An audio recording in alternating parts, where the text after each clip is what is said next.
एक समय की बात है। आनंदगढ़ अपनी सादगी, परंपरा और देवभक्ति के लिए प्रसिद्ध था।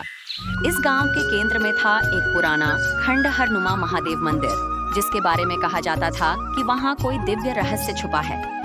लेकिन यह रहस्य तब उजागर हुआ जब एक साधारण लेकिन साहसी युवक अर्जुन के जीवन में एक सपना बार बार आने लगा।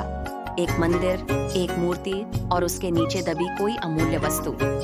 अर्जुन, एक निर्धन परिवार का लड़का, अपनी माँ गौरी और छोटे भाई वीरू के साथ आनंदगढ़ के बाहरी हिस्से में रहता था।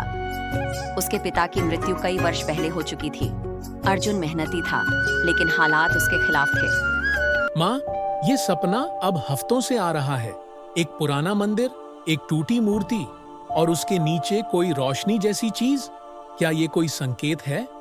बेटा, सपनों में इतना खोना ठीक नहीं, पर ये मंदिर कहीं महादेव धाम तो नहीं? भैया चलो ना वहाँ, हो सकता है कुछ सच्चाई हो इसमें। अर्जुन अपने भाई वीरू के साथ महादेव धाम की ओर निकल पड़ा। वहां पहुंचकर उसे वही दृश्य दिखा जो सपने में था। टूटी हुई मूर्ति, वही स्थान और हवा में एक अजीब सी ऊर्जा। वीरू, यहाँ खुदाई करनी होगी, कुछ तो है नीचे। अगर गांव वालों को पता चला तो वे रोक देंगे। जब अर्जुन ने खुदाई शुरू की, तभी गांव के भ्रष्ट ठेकेदार भैरव सिंह वहां आ धमका। अर्जुन, मंदिर में खुदाई बिना अनुमति, अब भुगतो इसके परिणाम। भैरव सिंह ने अर्जुन को चोरी के झूठे इल्जाम में फंसा दिया।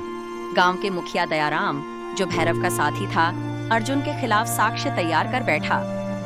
अर्जुन जैसे लोग गांव की मर्यादा को नष्ट करते हैं, इसे सजा मिलनी ही चाहिए। सम्राट विक्रम, मेरा बेटा निर्दोष है, वह सिर्फ सत्य की खोज में था। कृपया न्याय करें। मैं मामले की जांच कराऊंगा, लेकिन जब तक सत्य सामने नहीं आता, अर्जुन को जेल में रखा जाएगा। अर्जुन जेल में था, पर उसके सपने अब और भी गहरे हो गए थे।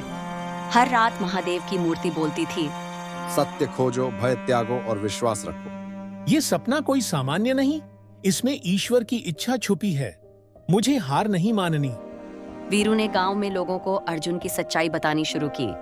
कुछ वृद्धों ने भी कहा कि महादेव धाम में कोई रहस्य सदियों से दफन है।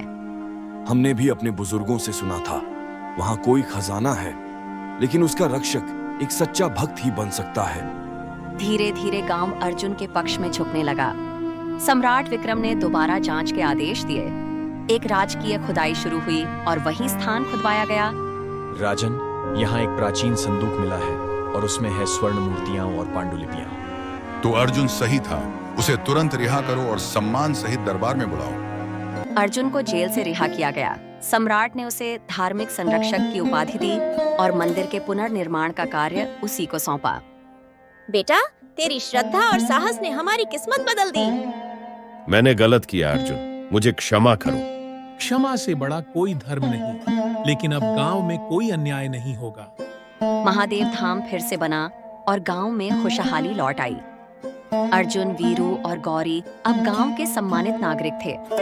सपने यदि सत्य हों, तो वे ब्रह्मा की कलम से लिखे होते हैं। अर्जुन ने यह प्रमाणित कर दिया।